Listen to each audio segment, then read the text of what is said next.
Kim Chiu, hindi pinaligtas ni Vice Ganda sa pambabarag. Paolo Avellino, hindi dedma, nagpasalamat sa mga fans.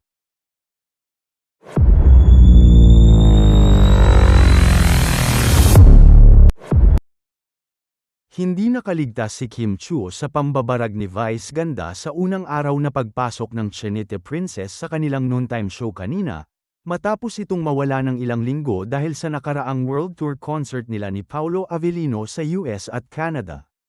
Pinuri pa naman ng kanyang mga co-host ang suot ni Kim na floral dress na tinarnuhan ng brown boots. Pero iba ang nakita at napansin ni Vice sa paandar ng aktres. Pinagtripan ni Vice na punahin ang suot na boots ni Kim at ang kulay nito.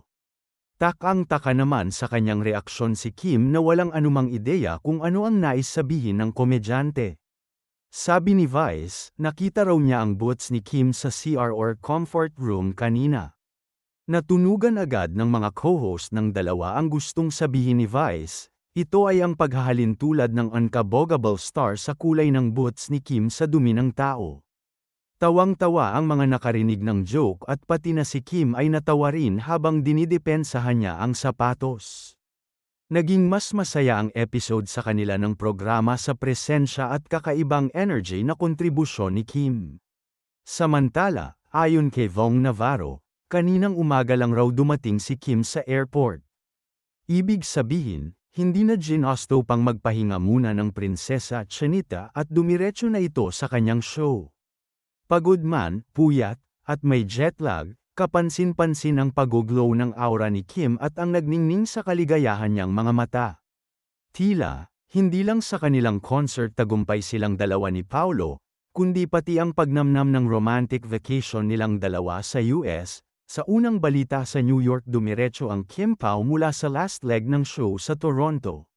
Wala pang paayuda o update kung nag-side trip ang dalawa sa mga cities na katabi ng New York o sinulit na lang nila ang pananatili sa binyansagang The Big Apple. Samantala, nabulabog ng todo ang buong Kim Pao Landia sa dalawang paayuda ng mga lodi nilang sina Kim Chiu at Paolo Avellino. Bukod sa walang paabang pasulpot ni Kimi sa noontime program nito kaninang umaga, nauna nang nagparamdam si Paolo sa kanilang mga tagahanga. Nagpasalamat si Paolo sa pamamagitan ng ex-media account niya para sa mga nakaalala at bumati sa kanyang kaarawan nitong nakaraang Miyerkules, 13 ng Mayo. Hindi dinedma ni Paolo ang effort ng kanilang tagahanga habang wala pang ideya ang mga fani kung saan nag-celebrate ang aktor. Sabi ni Paolo, "Big thank you to all of you who wished me a happy birthday. Your kindness made my day brighter. Grateful for every single message."